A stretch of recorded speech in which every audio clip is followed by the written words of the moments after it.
On est 8. On est beaucoup cette semaine. Donc, Hugo et Guillaume se joignent à nous. Donc, malgré tout, ça rentre bien dans notre template. C'est parfait. Ben On aime ça comme ça. On y va avec nos trophées de mi-saison. Donc, dans la Ligue nationale de hockey, on a fait 5 trophées, le Hart, le Norris, le Vizina, le Calder et le Jack Adams. On va commencer justement par le Jack Adams, donc remis à l'entraîneur de l'année. Bon, la majorité s'entend pour dire que l'entraîneur des Canucks est l'entraîneur de l'année, donc voilà, en fait, de cette première moitié de saison. Donc, Rick Tocchet qui est votre choix. Guillaume, je vais peut-être le laisser expliquer. Tu as choisi Rick Tocchet de ton côté.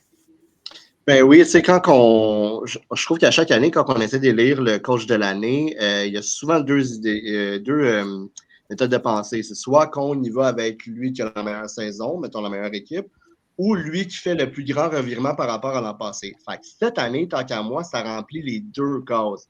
Parce que non seulement les Canucks, c'est la meilleure équipe de la Ligue nationale, mais aussi l'année passée, c'était pas l'équipe qui c'est cette année, puis ils ont sensiblement les mêmes joueurs. Donc, tant qu'à moi, Rick Tocchet, c'est le candidat idéal. Il remplit les deux rôles. Puis, oui, il y a d'autres candidats qui pourraient le mériter, mais pas à son niveau, selon moi. En fait, vous avez tous choisi Rick Tocchet, à l'exception de moi et Éloi. Éloi, de ton côté, tu es allé avec Torts. Luc, il n'est pas sûr. Non, moi, je n'ai pas choisi Rick Tocchet.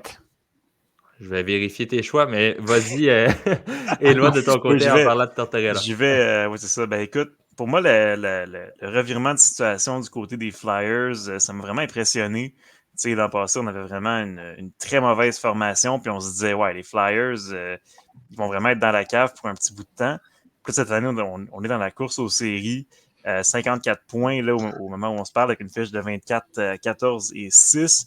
Puis Tortorella, écoute, on a beau dire tout ce qu'on veut à son sujet depuis 20-25 ans. On dit toujours il est dépassé, la nouvelle génération de joueurs, ça ne marche pas avec lui. Mais en fait, ça marche encore son affaire. Puis les joueurs l'aiment, il est là pour les défendre. Pour moi, c'est une des grosses raisons pour lesquelles il y a cette production-là du côté des Flyers. Tu sais, pas mal toute l'équipe produit offensivement. On a un bon système de jeu. T'as des gars comme Ryan Poehling avec 13 points quand même. Fait que je pense que si on regarde l'équipe au complet, tout le monde performe pas mal. Je dirais pas au-dessus de leurs habiletés, mais je pense qu'ils font du très bon travail avec l'effectif qu'ils ont. Plus, ça m'impressionne plus que les Canucks qui ont beaucoup de talent, il faut le dire. Oui, effectivement. Et juste rapidement, je vais remontrer le classement de l'association de l'Est. Je ne sais pas si on l'a ici. Bon, ça ne veut pas vouloir afficher à l'écran, mais évidemment, les Flyers qui connaissent encore une fois une excellente séquence présentement. Donc, je pense qu'on est à 3 ou 4 victoires de suite encore et on revient dans les Monarchs de la métropolitaine. Et voilà, donc on est à 54 points en 44 rencontres et on est présentement deuxième devant les Hurricanes avec un match de plus de joué. Mais tout de même, on est en très bonne position, encore une fois, pour les séries. Et on se rappelle, la semaine dernière, on en parlait un peu, puis on se disait ça va être difficile de maintenir le rythme, mais malgré tout, les Flyers continuent de nous impressionner semaine après semaine. Luc, effectivement, c'est mon erreur. On est les deux à avoir choisi Rick Bowness comme choix d'entraîneur de l'année. Donc, c'était également ma sélection. Donc, un peu dans le même sens qu'Éloi, les Jets, je trouvais peut-être en début de saison, on en parlait peut-être un peu moins parce qu'évidemment, on avait eu la transaction du bois, on avait échangé quelques vétérans. On ne savait pas trop à quoi s'attendre de cette formation-là et on la voyait tous hors des séries cette année. Et pourtant, on domine la Ligue nationale actuellement. Donc, on est au sommet et en plus, on est une équipe qui n'était pas nécessairement censée être là. Notre meilleur marqueur, Kyle Connor, qui se blesse et on continue, on maintient le rythme. Gabe Vilardi qui connaît une saison exceptionnelle. Rick Bowness a quand même fait de l'excellent travail, selon moi, depuis le début de l'année. Il se mérite justement le Jack Adams pour cette saison. Passons au deuxième trophée, le trophée Calder. Et non, ce n'est pas unanime. Ce n'est pas tout le monde qui a pris Connor Bedard. On a Julien et Éloi qui sont allés avec Brock Faber. Donc, Julien, je vais te laisser expliquer votre choix à tous les deux. Écoute, mon cher Brook, première saison, il a juste joué 2 matchs la saison dernière. Donc, première saison, 21 ans seulement. Le gars joue presque 25 minutes par match. Il joue tout le temps devant les meilleurs joueurs adverses. 83 tirs bloqués. Donc, il y a une moyenne de 2 tirs bloqués par match. Il y a 1 point aux 2 matchs, il est à 21 à 43. Donc, pour un défenseur, c'est excellent. Là, on parle d'un défenseur qui fait sa première année et qui a 21 ans. Dans une équipe qui va pas si bien que ça. Donc, ce qu'il fait, c'est exceptionnel. Il y a eu des grosses blessures à la défensive. Spurgeon, Brodin, normalement, ça aurait été des mentors pour lui, mais ils n'ont pas été là. Donc, vraiment, là, son adaptation est incroyable. Devant les meilleurs joueurs, il n'a pas l'air complexé du tout. On parle de Goulet qui est plus mature, mais lui, il a encore une coche au-dessus. Là, je vous le dis, là, ça n'a aucun sens. Donc, pour moi, je regarde ses points, je regarde tout ce qu'il fait. Évidemment, en tant que défenseur, il fait beaucoup plus contre des meilleurs que ce que Connor Bedard fait contre des bons joueurs. Donc, oui, on sait qu'il a un bon tir, mais tu regardes à 5 contre 5, sa game, là, c'est rien d'extraordinaire. Il est dans une équipe moribonde, comme Faber à la défensive, il ne restait plus grand-chose pendant une bonne partie de l'année. Donc, non, pour moi, c'est lui, c'est sûr, au nombre de minutes qu'il joue par match. En plus, il n'y a aucun doute là-dessus. Mais il y a du doute dans la tête d'autres personnes. Je l'ai vu au Centre Bell, Faber, en octobre, puis il était écœurant. Puis c'était en octobre, c'était un des premiers matchs de la saison, puis un de ses premiers matchs en carrière, puis il était déjà dominant là, dans toutes les positions de rondelles, puis tout, il était en contrôle. Ça a été lui, finalement, le mentor en défensive au Minnesota cette année. Et en fait, on a un autre défenseur qui se glisse dans les choix de notre équipe pour le Calder. Donc, Pierre-Carl, lui, de son côté, il va avec Luke Hughes. Ouais, je pense que la blessure à Bédard va peut-être ouvrir la porte à certains autres joueurs, dont Luke Hughes. Lorsqu'on regarde du côté des patineurs recrues, il est quand même au 4e rang des pointeurs, puis c'est un défenseur également. Puis avec la blessure à Dougie Hamilton, je pense que lui a pris un step par rapport en début de saison. Je trouve qu'en fait, de semaine en semaine, là, il s'améliore beaucoup. Puis le dernier match, il a joué 28 minutes. Donc, je pense qu'il y a une influence très positive au sein de son équipe, qui les Devils va pas super bien, mais l'équipe commence à se replacer. Ils ont beaucoup de blessures. Puis, il y a quand même déjà 7 buts, les 23 points en seulement 41 parties. Donc, je pense que c'est un défenseur qui doit être considéré au minimum, en tout cas pour le trophée Calder cette année. Marc-Antoine, je vais faire de toi le porte-parole de l'équipe Bédard. En fait, pour tous les autres qui avons choisi Bédard, de ton côté, c'est ton Calder pour la première moitié de saison. Ouais, ben écoute, Brock Faber, qui est quand même un excellent choix, je l'aimais vraiment au stade junior. Puis je veux dire, ce qu'il fait en ce moment, ça réinjecte de la jeunesse à la défensive, probablement la plus vieille de la Ligue nationale. C'est pas une statistique, mais je veux dire, c'est une année qu'on sait que c'est une défensive vieille, puis ils perdent des morceaux en plus. Mais oui, Connor Bedard, pourquoi? Ben écoute, ça me rappelle l'année à McDavid, tu sais. C'est Panarin qui l'a eu, puis la règle a changé après en disant « Ouais, c'est pas parce que c'est ta première année, tu as 31 ans. » Mais il n'y avait pas 31 ans, mais c'est un gars de 31 ans dans le KHL qui brûle tout, il arrive, il reçoit le Norris. Ouais, OK, c'est sûr qu'on compare des pommes avec des céleris, là.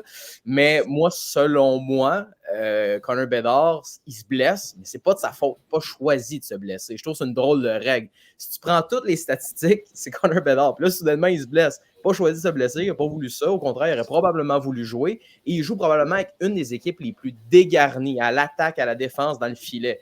Donc, c'est une cible pour les autres équipes. Puis c'est ce qui est arrivé. Il a été blessé à la mâchoire. Puis s'il revient puis il en plante 10, 15 buts, bien là, soudainement, il n'y a même plus de débat. Donc, malheureusement, je pense que je suis obligé d'aller avec Connor Bedard. Surtout que quand je repense à l'année de McDavid, écoute, même McDavid avait un meilleur point par match que Panarin qui avait quoi, 24-25 ans. Donc, pour moi, ça ne fait pas l'ombre d'un doute pour Connor Bedard qui mérite ce trophée-là, même s'il a été grandement blessé pour une longue période de temps. D'ailleurs, qu'il reste une période assez floue. On ne sait pas précisément encore combien de temps il va rester blessé. Donc, moi, j'y vais avec Connor Bedard. Oui, et si je ne me trompe pas, il est déjà de retour sur la glace. L'équipe médicale tente de le garder à l'extérieur, mais il veut jouer, il veut tirer des rondelles. C'est la mâchoire, fait qu'il peut tout faire, mais c'est juste qu'il expose son visage. Là, c'est vraiment pas drôle. Là. Pour avoir une blessure à la mâchoire, tout te fait mal. Parler, manger, fait qu'il est quand même bon d'aller sur la patinoire. Là. Ce qui est le plus le fun dans tout ça, c'est qu'on risque de revoir Bubble Bedard sur la patinoire, comme on l'a vu au championnat du monde junior. Donc, j'ai bien hâte de voir ça. Passons au troisième trophée, le trophée Vizina, donc remis au meilleur gardien. On a 2 récipiendaires dans notre équipe, donc on est la majorité à avoir été avec Connor Hellebuyck. Mais 2 personnes, Hugo, Julien, vous êtes allés avec Thatcher Demko. Hugo, je vais te laisser y aller. Ça ne me surprend pas vraiment que ça soit ton choix. Ah ouais, hein, à ce point-là. Ouais. Non, mais tu sais, je veux dire, Thatcher Demko, Connor Hellebuck ont le même nombre de victoires présentement. Mais de la manière que les deux gardiens se comportent, c'est vraiment un gros 50-50. Je pense que c'est rendu là, c'est un peu du favoritisme. Par contre, Demko joue d'énormes minutes pour les Canucks en ce moment. Et puis, il représente aussi un pilier là, à la défensive. Tu sais, c'est en lien un peu avec un de mes choix un peu plus tard. Là, je vais le réserver pour ça. Mais avec une défensive des Canucks qui tire un peu de la patte, qui est tirée par 2 gars majoritairement, il faut un goaler qui inspire confiance. Puis avec la saison que Demko a connue l'an dernier, c'était un peu plus difficile. Je suis vraiment content de le voir rebondir comme il rebondit présentement. Puis, c'est ça. Après, avec cette confiance-là, amène du succès, amène des performances. Et c'est exactement ça, l'effet boule de neige qui se passe à Vancouver présentement. Ça, c'est grâce aux prouesses de Demko, grâce au fait qu'il est solide devant son filet. Luc, à toi de te faire le porte-parole de l'équipe Connor Hellebuck. Je pensais que tu allais me garder pour le Trophy Norris, mais c'est correct. Non, Connor Hellebuck qui connaît toute une saison, a rebondi. Ça va en lien avec le Trophy Jack Adams, où est-ce que Rick Bowness avait mis ses culottes enfin à l'élimination de l'équipe. Elle dit cette équipe-là doit mieux jouer. Il y en a qui doivent se regarder dans le miroir dans le vestiaire. Quand on parle de leadership, c'est ça. Et Connor Hellebuck a très bien répondu. Je vous dirais que la défensive en général à Winnipeg, elle est vraiment nettement plus impeccable que dans les dernières saisons. Il y a plus de profondeur et les jeunes défenseurs sont à maturité. On parlait souvent de la jeune défensive. Rappelez-vous en 2021, quand le Canadien jouait contre les Jets, c'est une jeune défensive. Il va y avoir des défenseurs qui vont monter éventuellement. Je pense que du côté des Jets, on est là. Puis Connor Hellebuck serait saisi de brillante façon après quelques saisons parce que ça a été un petit peu plus compliqué de son côté. Je veux juste rajouter sur Demko, ce qui a influencé mon choix entre les deux, c'est les blanchissages puis les buts attendus par match. Là. Demko, il a sauvé de la game là, au pied cube, là, ça n'a aucun bon sens. Là. Donc, moi, c'est ça qui m'a influencé. Puis aussi, l'argument de la défensive, là, je regarde la défensive des Canucks, là, c'est quand même... oui, il y en a 2 qui ont des saisons exceptionnelles, mais ça reste justement ces 2-là, ils ont quand même plus de upside offensif, même si dans le cas de Quinn Hughes, il est complètement transformé dans sa zone. Mais ça reste que je trouve qu'ils ont quand même une meilleure unité défensive chez Winnipeg que chez les Canucks. Fait que ça aussi, ça a influencé mon choix pour Thatcher Demko. Je vais ajouter de quoi d'abord sur Hellebuck. Dans le fond, Hellebuck, c'est arrivé 10 fois qu'ils reçoivent 40 tirs ou plus. Bon, Winnipeg, peut-être des soirs, il avait moins devant lui ou quelque chose. Puis dans ces matchs-là, une fiche de 8-1-1. Puis il a accordé plus que 2 buts 3 fois. Donc ça, c'est des matchs que les Jets accordent 40 tirs ou plus. Fait on parle de gardiens qui gardent leur équipe dans le match. Demko aussi, je pense que c'est quasiment 50-50, là, comme vous l'avez dit. Pour ajouter Hellebuck, dans les 12 derniers matchs Ah non, je m'excuse, c'était mon deuxième choix, désolé, j'ai rien dit. Pour ajouter pour Demko... Vas-y, Pierre, vas-y. Mais Hellebuck, ça, dans ses 9 derniers matchs, il n'a pas accordé plus que 2 buts. Là. Son dernier match, il a accordé 3 buts. Ça remonte face aux Canadiens. Là. Ça fait 10 rencontres de ça. Puis 3 buts, c'est pas une catastrophe. Là. J'ai vraiment l'impression que mon père est plus fort que le tien depuis tantôt. C'est tellement un cas de 50-50. Puis je pense que selon les chiffres, c'est ça, exact. Selon les chiffres, les catégories regardées par la LNH pour les prix individuels, je pense que il y a aussi des blanchissages là-dedans. Puis Demko en a 4, Hellebuck en a 2. Encore une fois, c'est extrêmement serré rendu là. Ça va être de voir où ça va finir cette lutte-là, mais je ne peux pas voir un autre gardien de but venir s'interposer dans cette lutte-là présentement. Non. Ben écoutez, j'aurais tendance à vous dire qu'à la fin de l'année, on risque de voir un top 3 pour le Vizina avec Georgiev, Hill et Talbot. Donc, ne soyez pas surpris non plus si c'est les choix de la Ligue nationale à ce moment-là. Oui. Donc, prochain trophée, le trophée Norris. Donc, remis au meilleur défenseur.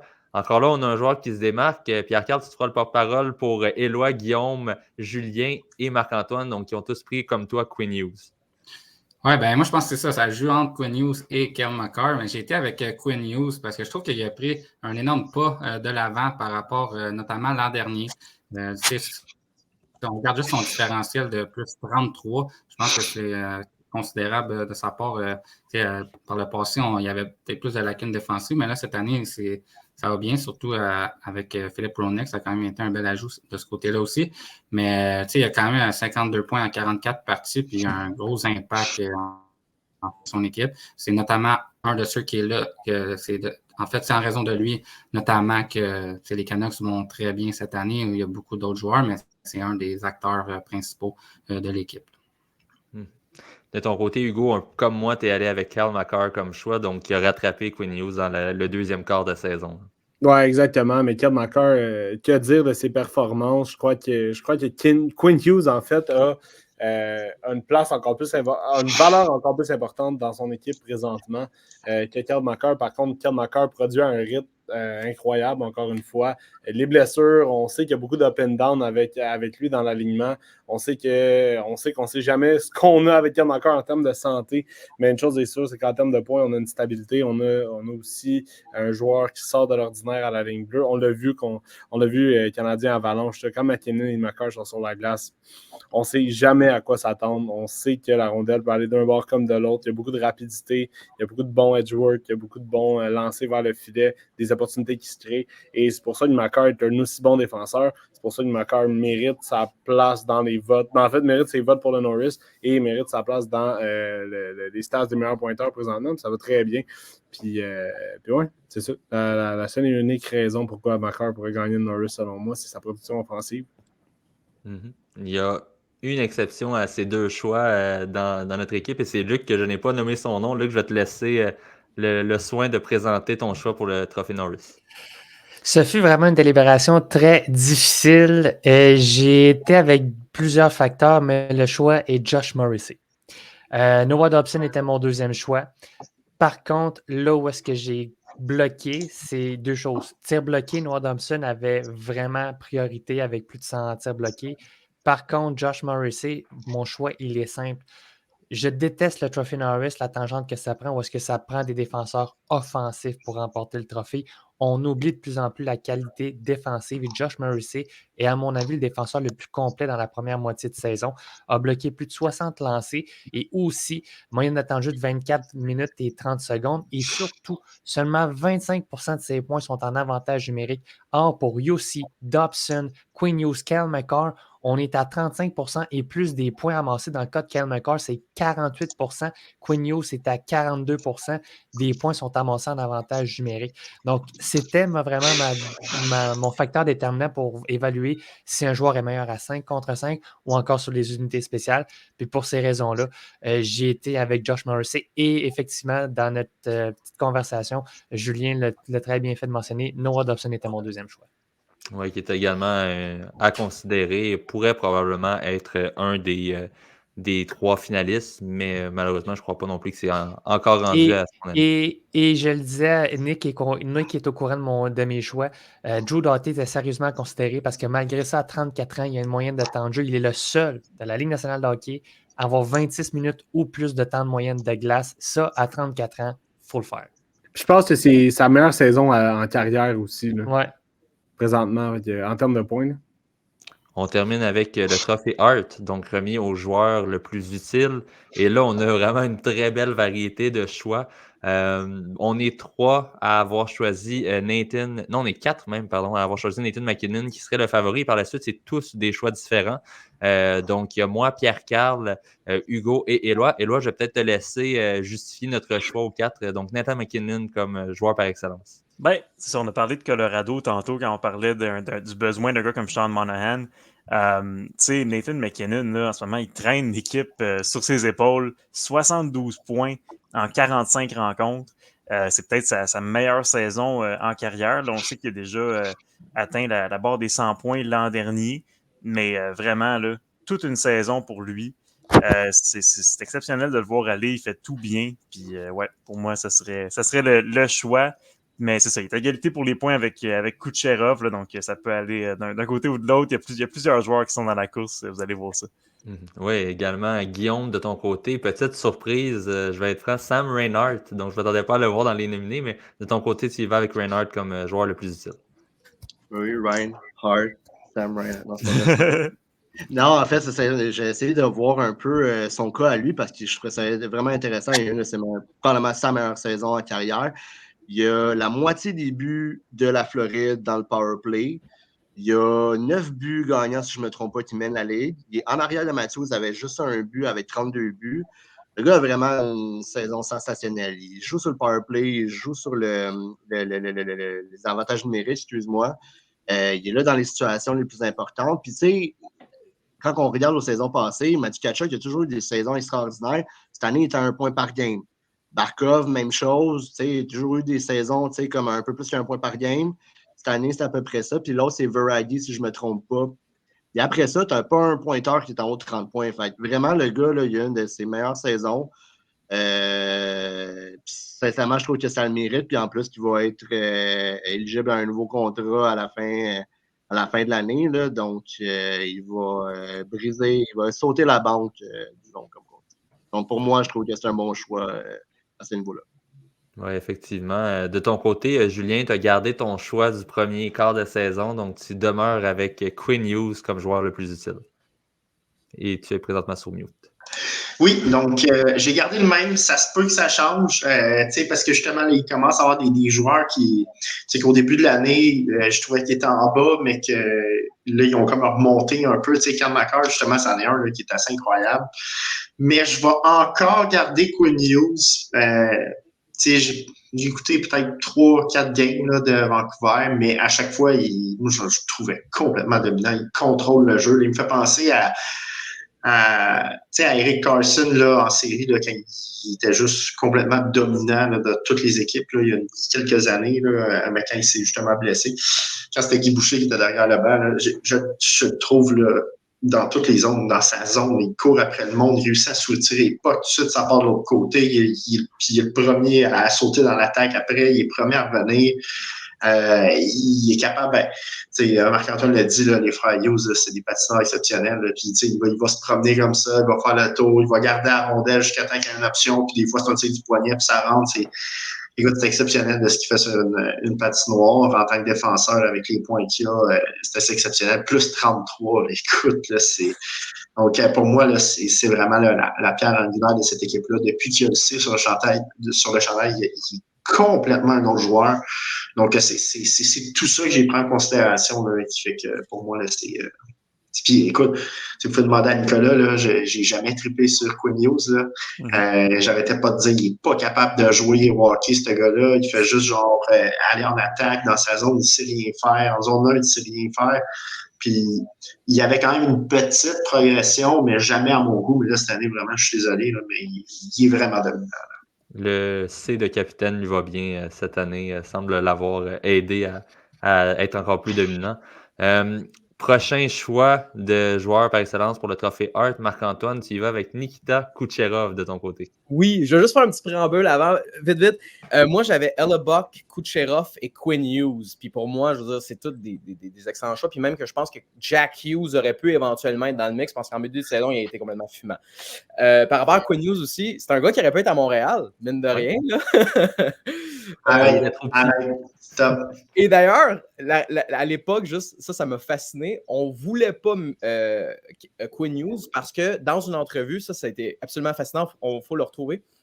Trevor Timmons avait dit qu'on avait déjà Mété et que Mété en cinquième ronde, ça vaut la peine en cinquième ronde. Tu dis, on perd rien, un peu comme avec Lane Hudson. Si ça ne marche pas, c'est un gars en 62e overall. Je veux dire, en deuxième ronde, plus que la moitié ne font pas la Ligue nationale ou ne jouent pas plus que 150 games. Fait qu'on est correct avec ça.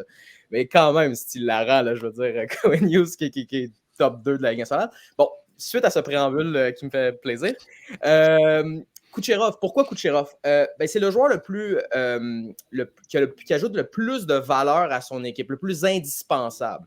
Et moi, je ne peux pas m'empêcher de penser qu'un gars qui est à 28 points de pointe, sans faire de mauvais jeu de mots, c'est extraordinaire. Tompkins et Johansson ont été à un certain point les gardiens pour Tampa Bay. Donc, le seul moyen quand tu as une défensive parsemée, puis qu'en plus de ça, tu te retrouves sans Vasilevski, tu n'as pas le choix de marquer des buts, puis c'est ce que Kucherov a pris en main. Stamkos n'est pas tout à fait le Stamkos là, depuis le fameux problème avec le contrat. C'est tout à fait, je pense, le Stamkos. On peut dire qu'il vieillit et qu'il ralentit aussi. Et ils ont aussi détruit ce trio-là à un certain point. Hagel est venu aider à un certain point. J'ai même vu Nick Paul aller sur le premier trio, puis Kucherov continue à faire des points. Et au-delà de tout ça, oui, Quinn Hughes, tu le vois tout le temps sur la patinoire. Oui, tu vois tout le temps McKinnon. Mais Kucherov aussi, quand tu allumes ta télé et que le Tampa Bay joue, tu essaieras de ne pas voir Kucherov. C'est difficile en tabarouette. Puis je pense que si Kucherov n'est pas là, ils ne sont pas en série en ce moment. Ils ne font pas partie des 8 équipes dans l'Est qui sont en série en ce moment. Et en ce moment, vous vous amuserez à regarder le line-up de Tampa Bay. C'est même pas normal que la rondelle sorte de la zone de Tampa Bay avec les défenseurs qu'ils ont. Puis juste par plaisir, il y a un gars que je vais vous nommer, puis c'est la première fois que je vois ce nom-là, Emil Martinsen Lilleberg, qui est avec Niklas Perbix. Et dans le top 4, tu as Maxwell Crozier. Si tu es capable de faire 72 points avec ces défenseurs-là, tu es une superstar. Mais genre Hall of Famer, considéré parmi les plus grands joueurs russes avec des Fedorov et des Ovechkin. Ça sera, selon moi, son deuxième Hart à vie. À suivre, évidemment, je crois qu'il y a une qualification en série du Lightning est nécessaire, pas pour cette option-là. Et présentement, la course est très, très serrée dans l'Est, donc ça sera à suivre, mais les retours des blessés peut-être pourront aider le Lightning. On termine avec toi, Luc. Donc, de ton côté, tu y vas avec Connor McDavid. Je tiens à dire à Marc-Antoine que Kucherov était mon deuxième choix, mais j'ai dit c'est sûr et certain que quelqu'un va le prendre, fait que je vais prendre quelqu'un d'autre que Kucherov. Connor McDavid, pourquoi? Début de saison, en deçà des attentes, tout le monde est d'accord. Il n'avait même pas une moyenne d'1 point par match. Et présentement, sur un rythme depuis l'arrivée du nouvel entraîneur à Edmonton, est sur un rythme de points par match de 2 ou de 1,8888. Fait que j'ai arrondi à 2. On revoit vraiment le Connor McDavid qui a fait son hégémonie, qui a fait sa stature. Je le sens de plus en plus impliqué défensivement, chose qu'on ne voyait pas beaucoup. Et je pense que son entraîneur du junior lui a peut-être rappelé certains éléments aussi. Pour tout ça et pour le fait qu'il y a quand même un bon écart entre lui et Leon Draisaitl également en termes de points, je choisis Connor McDavid. On a un petit changement de dernière minute. On avait mal compris un des trophées. Hugo, de ton côté, tu y vas avec Julien, avec Quinn Hughes, en fait, comme trophée Hart, donc joueur le plus utile et non pour le Hart Ross. Là. Ouais, exact. J'avais McKinnon pour le Hart Ross, mais c'était Quinn Hughes, mon Hart aussi, pour toutes les raisons que Julien a énumérées. Je ne suis pas obligé d'aller plus loin avec ça, mais c'était mon choix aussi. Super. Ben, écoutez, un gros merci, messieurs. Ça sera intéressant de voir au troisième quart de saison et même à la fin de la saison si nos choix vont encore changer. À titre d'exemple, je me rappelle le Jack Adams en début d'année, je pense qu'on était presque unanime avec Jim Montgomery des Bruins. Et que ça reste que les Bruins ont quand même aussi bien fait pour le deuxième segment de la saison, mais au final, il y a certains autres entraîneurs qui se sont démarqués avec des formations peut-être qu'on s'attendait encore moins à voir dans les meilleurs de la ligue.